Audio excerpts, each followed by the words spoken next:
everyone. Thank you for joining us. I'm really pleased today to be hosting this amazing discussion for International Women's Day, hashtag Give to Gain. We recently asked the community which topics really matter the most, and the ones that came on top were leadership barriers, career progression, and career breaks. So today, what we're trying to aim for is a really honest conversation, shared experiences, and some practical takeaways. If you don't know Punjabiforce, our mission is simple. We want to uplift our professionals globally, share our experiences, knowledge, celebrate our culture, embrace diversity, and show the community that when one rises, we all rise. So if you're watching on YouTube, please hit like and subscribe. And if you see us on LinkedIn, please do follow us. And so we can keep the conversation going and create more conversations like this. So, welcome all. Thank you very much for joining us today. I will probably hand over to Ruby first. If we could just have an intro of all of you and hear from how you got here today, be great. Yeah. Hi, my name's Ruby McCormack. I'm based in London. I've been in the financial services and professional services industry for, oh my God, 25 plus years now. It's always hard to add those years and the plus. But yes, getting on. Um, I currently am chief of staff to the CTO for a company called Alta Domus, which deals with like fund and loan servicing to a lot of private equity clients. My background has always been in the financial services space to begin with and has moved around over the years, having been on kind of the product side, operations, as well as technology. So I've kind of done the gamut and really worked my way through, I guess, the corporate structure over my lifetime. So yeah, very happy to be here. Really happy to be supporting women and helping everyone to rise. I love what we're doing here at Punjabiforce. So thank you for inviting me. Thanks, Ruby. Pei, I'll jump to you next. Hi everyone, my name is Pei Mun Lim, and I currently run my own business. I have been in the tech sector for over 30 years, doing consulting, about 16 years in the Microsoft space, and 12 years I moved over to Salesforce space. I've done consulting, business analysis, testing, data solutions architect, project management. So I came over as project manager. I am very passionate about uplifting women because, you know, we've come a really long way historically, from a object non-entity to being able to vote and being able to be educated to a place where we can support ourselves and not having to depend on someone else. So we are expected to do so much more to take care of the home, look after children, look after family, and make our own life, and so on and so forth. There seems to be so many more obstacles in our world, in the professional world, especially in leadership. So I'm very passionate about mentoring the younger generation of young women who want to step into themselves, into leadership, and I'm so glad to be here. Thank you so much for inviting me, Aubrey. Thank you, Pei. That's so powerful. And I think, Jasmine, that nicely segues onto you and what you're doing as well. So please do introduce Thank yourself. you. Yeah, no, really, really nice to be here as well. So I'm Jazz. I'm the founder of Inkilab. So that's a workplace culture consultancy, and I help organizations retain their employees. And more recently, I founded the South Asian Workplace Collective, and that's all about helping individuals understand the unwritten rules of the UK workplace. So recognizing that there are huge cultural differences in the way that we work in the UK compared to many other countries, and we're not really mentored or taught what those differences are, kind of left to figure it out on our own. So I'm really passionate about helping people understand exactly what it is that's expected of them in order to get the promotions that they genuinely deserve. Amazing. Thanks, Jazz. And how did you get to where you were today? It was a few bad experiences, if we put it politely. It was just recognizing that there is a need for this. I've come from a mechanical engineering background, and as a South Asian woman in an engineering field, it's there are plenty of horror stories there. So it's kind of led me to where I am today to try and help other people avoid those kind of situations. Okay, and the reason I led with that is because when you're doing your day-to-day work, it's based on a feeling that you've had and an experience in the past. It's not just, it's also the statistics and what you've heard, but it's very much the lived experience, right? And I think that helps us Yeah. to pave it forward when we have those lived experiences. So, jumping into some of the stats, I've done some research, and based on a stat, I know it was last year, but we are still very much still close to it. Based on a report with Women Tech Network, it's said that 72% still face bias based on their promotional or has affected their promotion or leadership opportunities. So that's still quite large. I guess probably around the room, we'll start with you, Ruby. What's the biggest leadership barrier you've personally experienced? And was it visible? Was it subtle? So I think my most recent experience has been the worst. I have to say, through my career, I've been quite lucky. I've actually ended up working for a lot of women leaders, and I Mm, find women being quite nurturing. I've always been given those opportunities, but I think my kind of more near-term experience of that sort of um, it's a subtle prejudice. I think it's only I find we're more attuned to it because every day we're looking at being prejudiced in so many different ways that mm, you pick up on it quite a bit more. And it was the, you know, and this isn't a slight on men, but there tends to be, I think, even now it might be dying. As you go further and further up the ladder, there's more of a bit of a, this is somebody I know that I've brought in to right. do the job.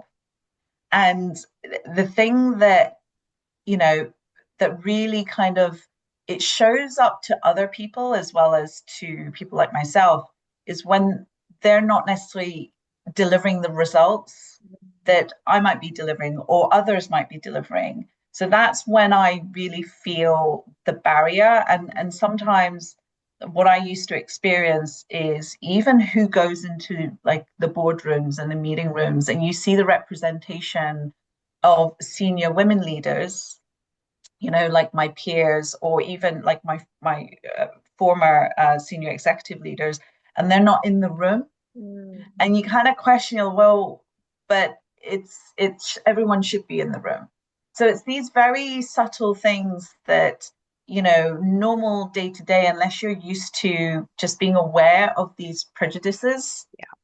they would never strike you. But when you see that pattern, you kind of can't unsee it. And it kind of makes you there's a sense of not kind of like defeatist in one way, where you're like, oh, why should I keep putting myself through this? Yeah. And when I came out of that, I did kind of have a bit of that sense of feeling of, oh, I'm done trying to keep pushing up that ceiling. Mm, But then remembering that we also have to represent the future generation. So hmm you kind of have to fight the fight and put up with it and fight it. Yeah. So yes, that's my experience. And I think it's almost going, well, you're not gonna make me give up so easily because Yeah. otherwise I feel like that has won. Yeah, but like I think you feel so almost like, when people's contacts are against you and it's who you know, not what you Yeah. do, it's hard to fight that. I think it's quite a generational cultural change. And I'm Yeah. seeing in my generation, at least, it's starting to really push.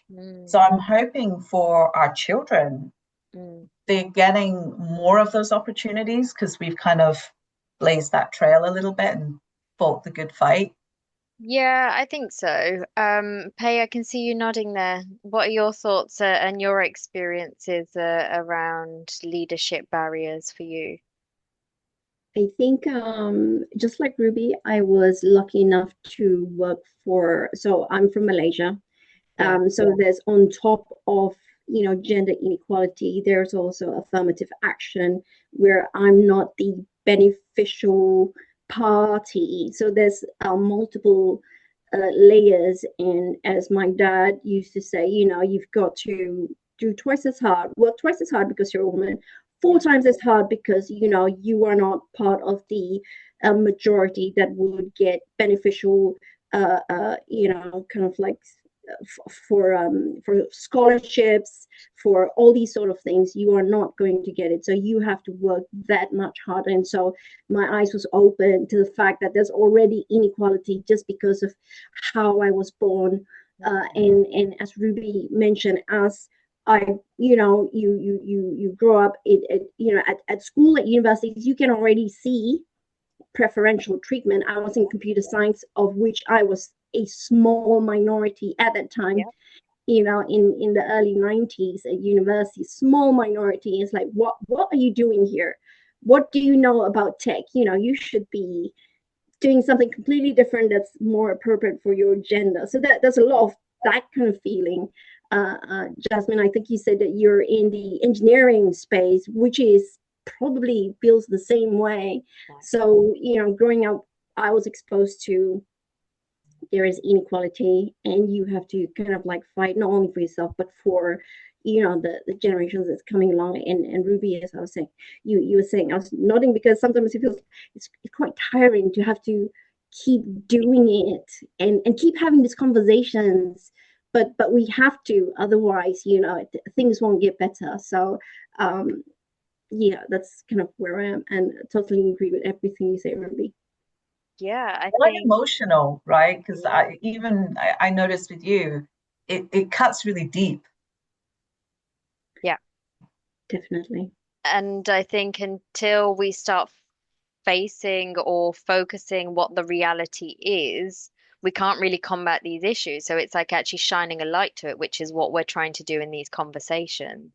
Mm. And Jasmine, from your point of view in the manufacturing or construction So, industry. yeah, so for me, it was experiences from my early stage in my career when I was kind of first looking to get into leadership position. What I found is that I was given responsibility, but just not the title or the pay. So I was often told to, can you just help with this thing? Can you help lead the team in this way? Can you please do this? Can you take on this extra thing?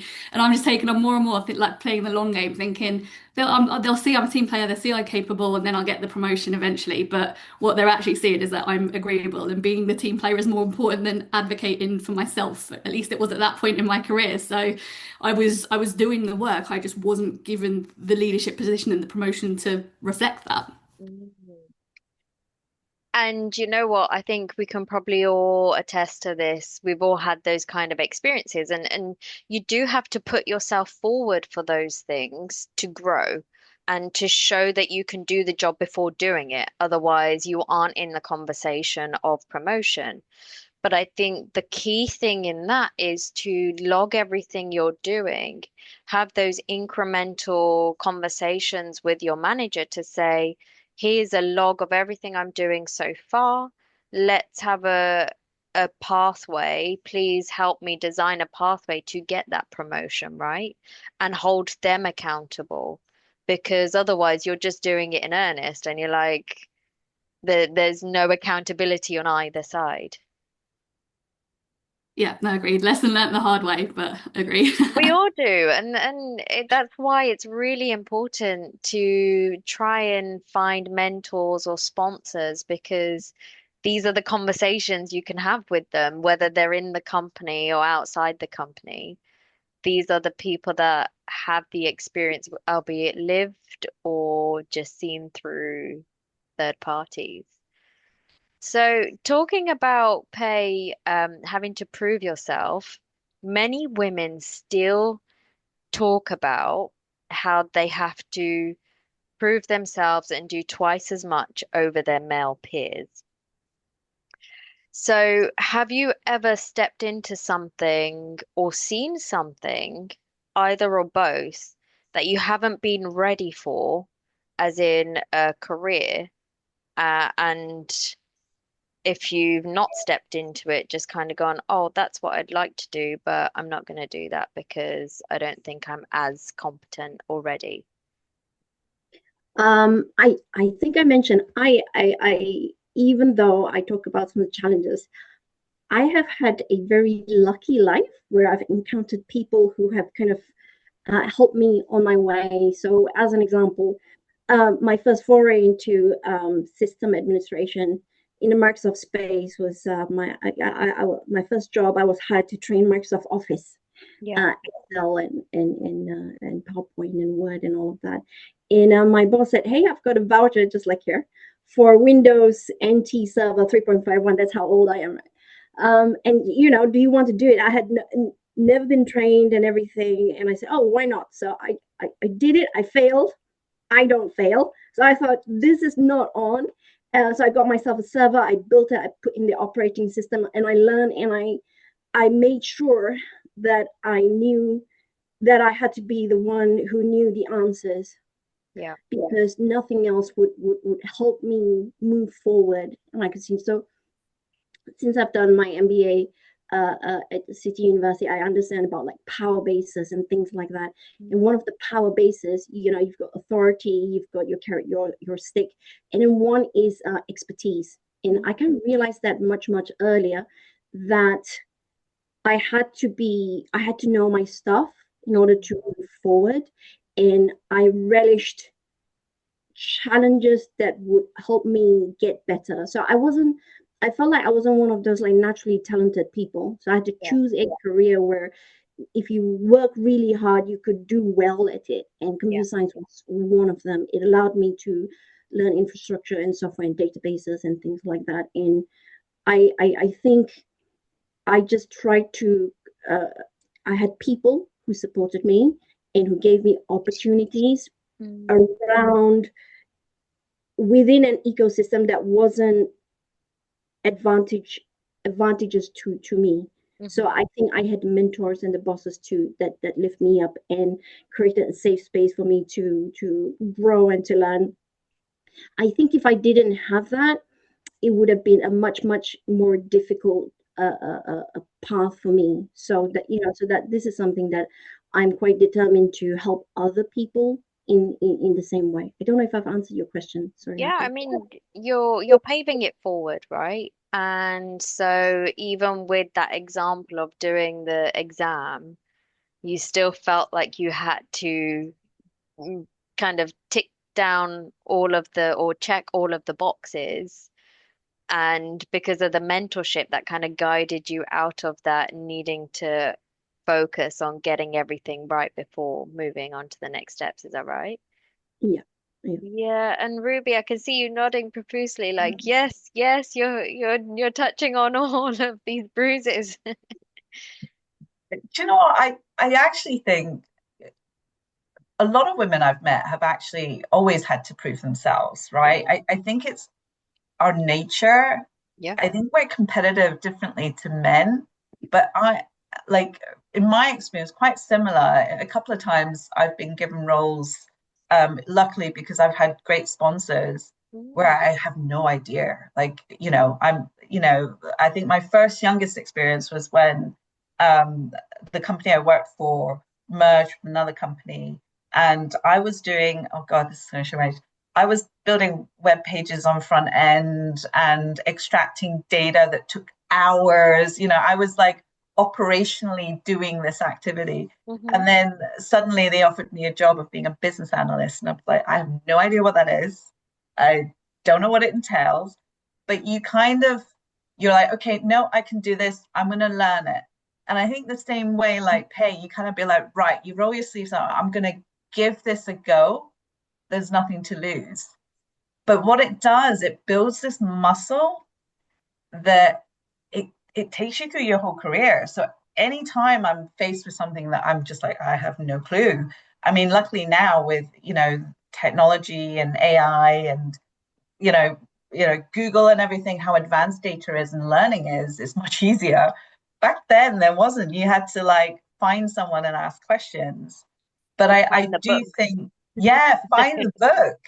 Um, but it gives you more confidence that you can prove yourself to others and Yeah. yourself every time because you build almost like a playbook.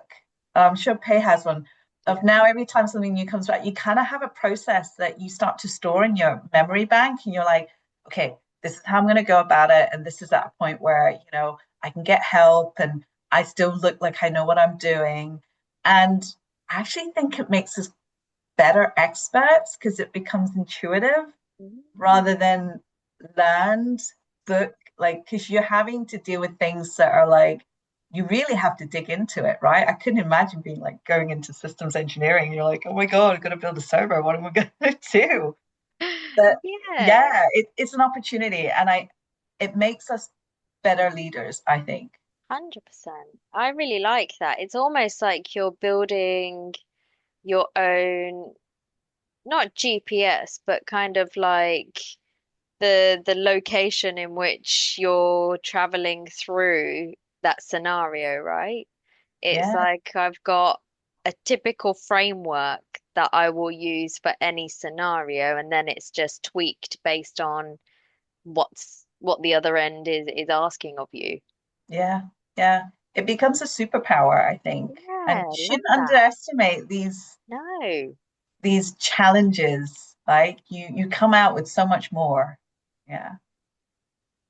Yeah, I completely agree. And Jasmine, when you're coaching and you're taking people through your programs, what when this arises, because it arises, what do you help them through? How do you help them through that? So, before I answer that, I just want to come back to what you mentioned Yeah. earlier about kind of proving yourself, if that's Go okay. for it. Because I did see a bit of interest in research earlier that said that women are often promoted after they've proven themselves, whereas men are often promoted based on potential, Yes. which is a huge discrepancy. It's something that I've yeah seen quite a bit, and as you were saying, you want to log all of these things that you're doing to show that you can reach that position. But so if it's very difficult to do that on top of the day job and making sure that everything that you're doing that you've been paid to do is getting done, as well as proving that you can do the next level up before you actually get there. So it's quite a tough thing. But yeah, it's all about, I think, just having the confidence to go and completely agreeing with what Ruby was saying. It is a superpower to have this kind of just learning from it and using that as your strength to kind of move forwards, I think. Yeah, I completely agree. And just mindful of time, what I really want to do is close off this leadership barrier section and probably ask you all one question. When you all started out, what truly differentiated you in securing the right opportunities? And what should, if people are watching, should you prioritize today beyond qualifications and CVs? So that was actually a question we got from a community follower. So Should what I do you think? Yeah, go for it. Yeah, yeah. So for me, my first interview for my first real kind of career job, Mm, the moment that I knew I'd kind of sealed the deal was the very last question when they said, "Where do you see yourself in 5 years' time?" And I hadn't researched what the kind of career track looked like. I'll be honest, that was my bad. So I definitely recommend doing that before you interview. I hadn't done at the time, so I didn't know what kind of interview questions to expect. And I kind of started making up some rambly nonsense and realized I was losing them. And I said, you know what? I just see myself progressing. I see myself leading people, whatever I do in 5 years' time. I don't know what that looks like in this organization and what the normal career path is, mm, but I can't be stagnant. I cannot just stay where I am and just keep doing the same thing day in, day out. I need to continually progress. And I think it was that ambition that made me stand out when I had no experience, nothing else that really differentiate me and narrow me down for that job. It was just the pure ambition and the potential that they saw in me. But what I would say now as well on top of that is to network. Just I didn't take advantage of a network back then. It's something that I'm actively building now. And no matter where you are in your career, but particularly in early stage, I think just really utilize the network, turn up to networking events. You've got so many free ones, virtual ones as well. We don't even need to leave your house. You just meet people. I very recently had a networking call on Thursday, and we had somebody on there say, kind of introduce themselves, say what they're doing, and say, I'm looking for a particular type of role. The very next person on the call was like, I'm looking for somebody with that skill set up a 30-minute call with me. And it was just an opportunity. There's no guarantee that they're going to get the job, of course. They still have to go through the interviews, but it's an opportunity that they wouldn't have known existed if they hadn't have networked and utilized that. So really, really work on the network. And Pei, what would you? So, so your question is very timely. I've got twins talking about what's next in their future. One is doesn't know, but curious to find out. The other one feels that the future is a scary place, that the world is a scary place, and so it's more inward and quite in that space. So what I would say is I believe this is my outlook on life based on my experience. There is a space for everyone in the world. There's a place for you in the future in the world, but in order to find that, you need to know yourself really, really well. Yeah. And I think a lot of people don't spend enough time to get to know themselves, what they love, what they hate, what they're good at, what will light their soul, what they wouldn't touch with a barge pole in terms of personality, friends, character, hobbies, those sort of things. And I think if you spend your time understanding yourself, then you will know where you will fit in, what kind of environment is not good for you and what will be good for you. And over and above everything around questions like what should I do in the future, what kind of path should I forge, that is a byproduct of you understanding yourself. So going back to your questions, like what should people think about, especially those younger generation, is be introspective, be self-aware. I think more than introspective, because a lot of people do navel gazing for the wrong reasons, but be a lot more self-aware so that you can map out who you are and identify where you fit in the world, because there's a space for everyone where you can not only thrive but make a big difference to to the people around you. That's what I believe. Thank you. And if you're a visual person, I see a lot of people kind of creating vision boards. So even such things like that is what you identify with. If there's an image, if there's something you've seen, it's just create that, and then almost you've created like your mind map, haven't you, on a board?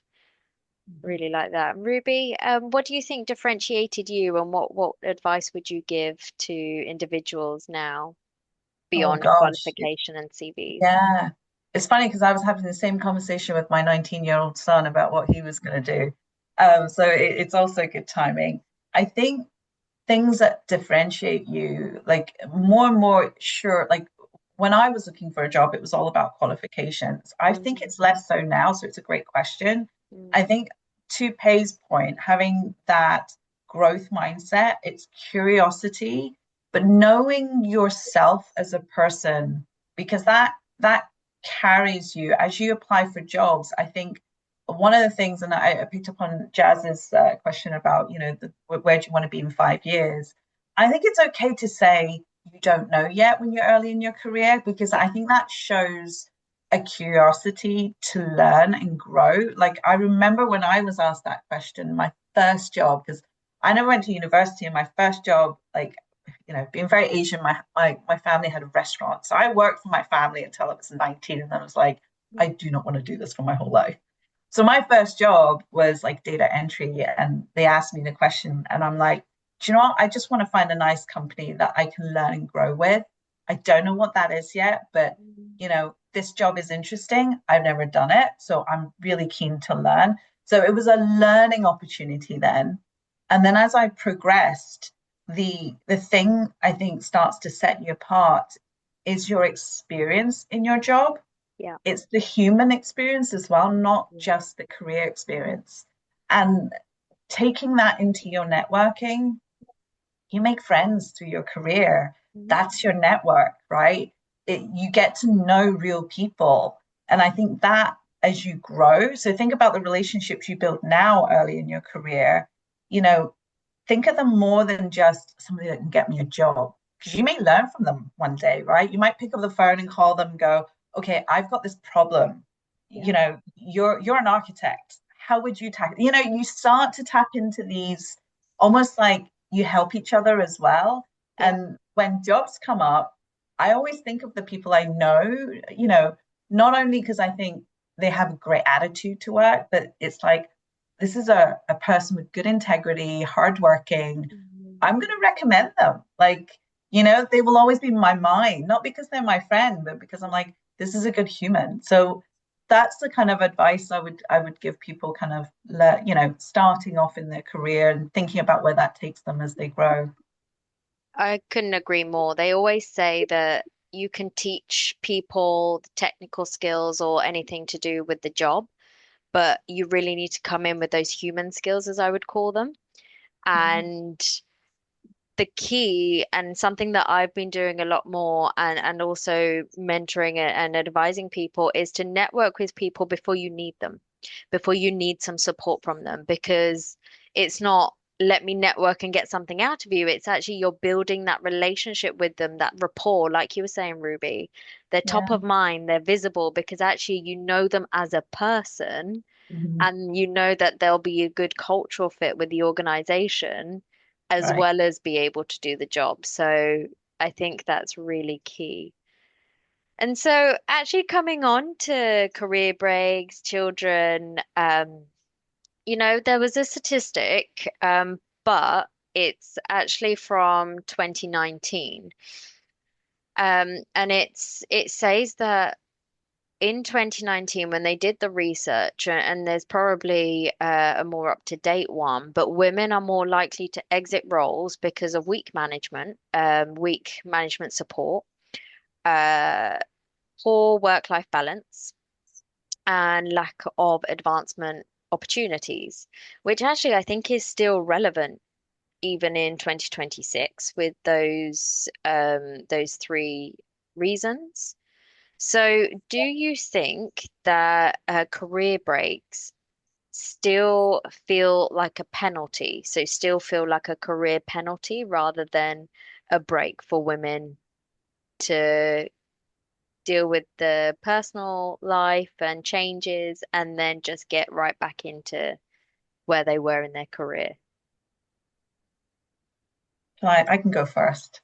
I'm seeing it less. I Okay. have to say, I think in a way, COVID and changed the ways of working in Yeah. terms of how we think about people and how they should work. And, that sort of very restrictive 9 to 5, you have to be in and visible. Mm, I think it's shifting, um, only because I think our generation that are now in leadership positions, we're recognizing that, and we're recognizing that, to be honest, that I like returning mothers. Like there's so many of my friends that reach such a level in their career, and they're at a point where they want a more balanced career, and they try to come in. I'm like, great, because they come with so much experience and expertise. Just because you've been off a year, that doesn't go away.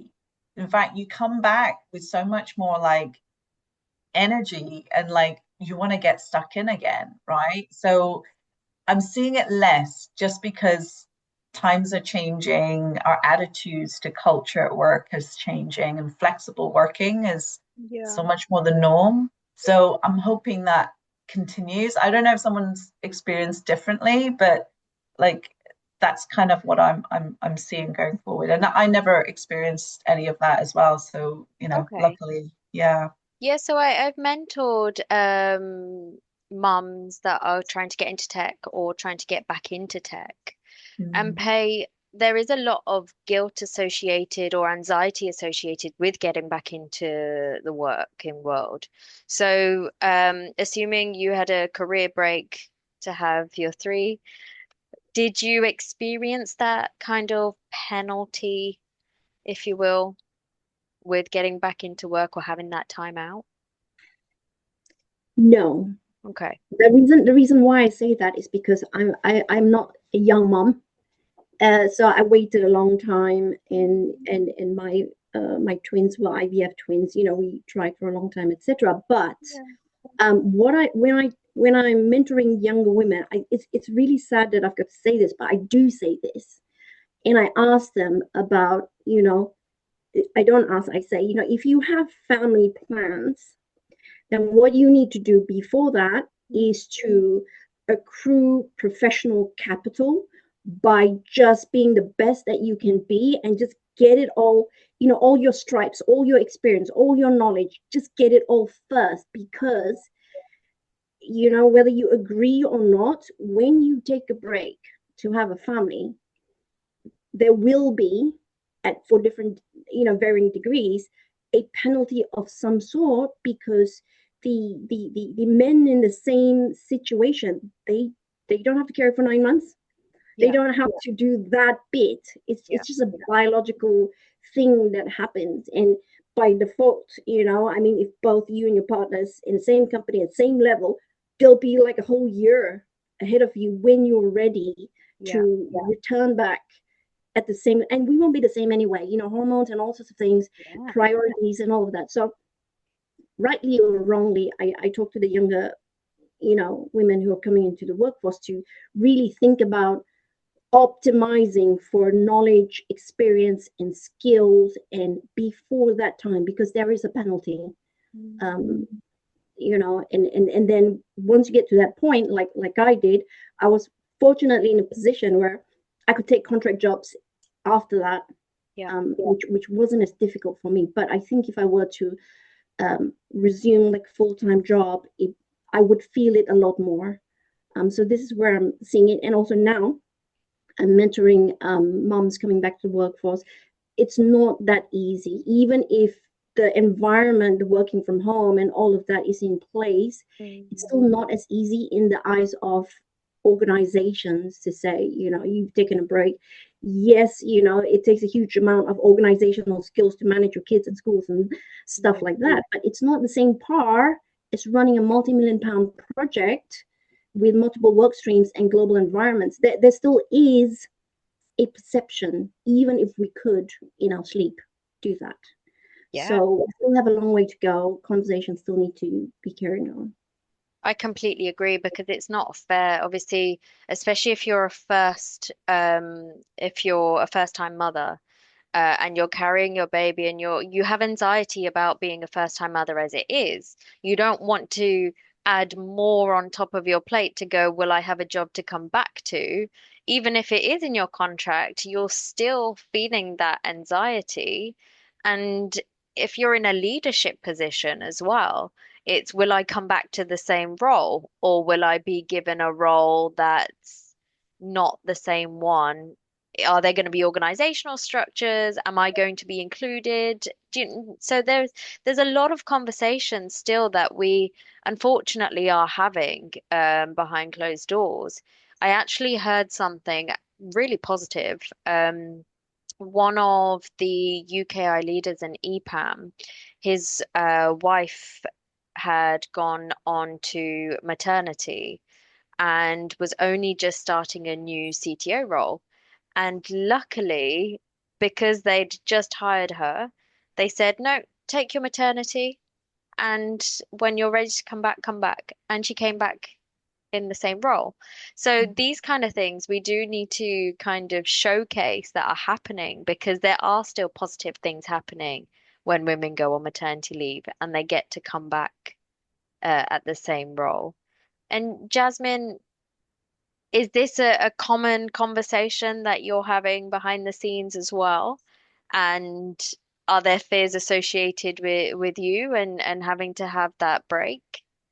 So for me, I've not been on maternity leave, but I know friends that have and that have come back into the same job title, but the dynamic is completely shifted. Their role has changed, the organization's changed in the year that they were away, and there's this whole imposter syndrome associated with, well, I can't do this role anymore, but it's everything else has changed around you. So the job title's the same, but it's just a completely different set of rules, a different kind of role that you've come back into. So there is that kind of fear. I took 6 months out, so I left my job and took 6 months just to go traveling. So took some time out for myself, just experienced literally the world, just did all the things that I've always wanted to do, but not had the time to do so.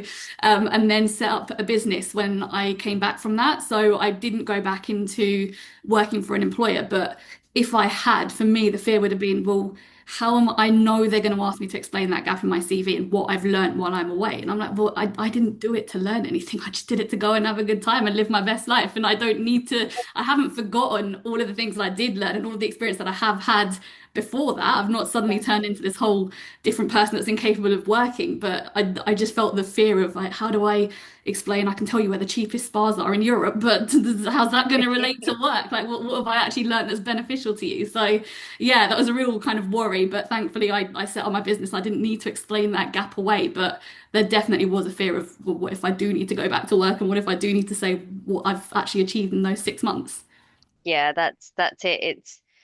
It's probably again that proving yourself. It's actually showing that you are capable of doing the job, even though you might have had a set time off, six Yeah, months, 12 months. Your brain hasn't just gone to mush. yeah. So you still know how to do the job, but again, you're having to apply that prove yourself.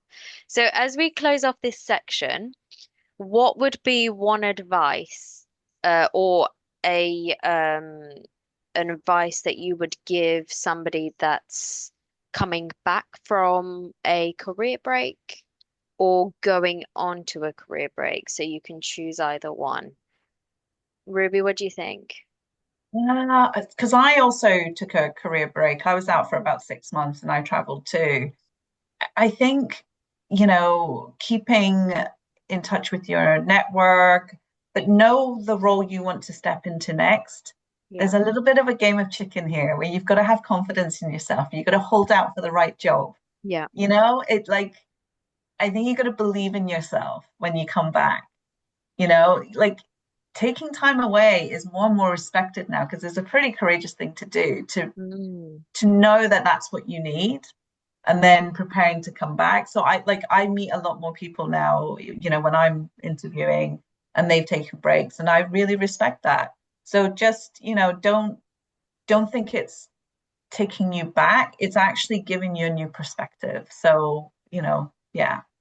Yeah, and I think Pay that aligns quite nicely. Like if you are taking a break, if you're doing it to travel, have some time out for yourself, or you're starting a family, it's time for yourself to grow, learn yourself a bit more. So actually, what the company are getting from you is probably a greater person in terms of growth than maybe before. So it should be seen as a positive thing.